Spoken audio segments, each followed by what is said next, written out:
Vážení hostia, dovolte mi privítať vás na tomto krásnom mieste kaštieli Voderady. Dnes sa tu stretávame pri príležitosti slávnostného uvedenia kaštiela Voderady do prevádzky. Musím povedať, že mám mimoriadnu radosť. Dnes vidím vaše rozžiarené oči, ako sa k nám prihovárajú a žiaria takým aj napätím, zvedavosťou.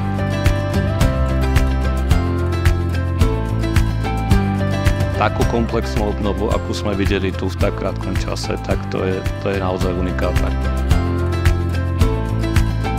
Gratulujem Kataríne a Pavlovi, gratulujem kolektívu, urobili ste neuveriteľnú prácu. Zaslúžite si ten veľký úspech. Ďakujem veľmi, veľmi pekne, gróf Mikloš Keglevič.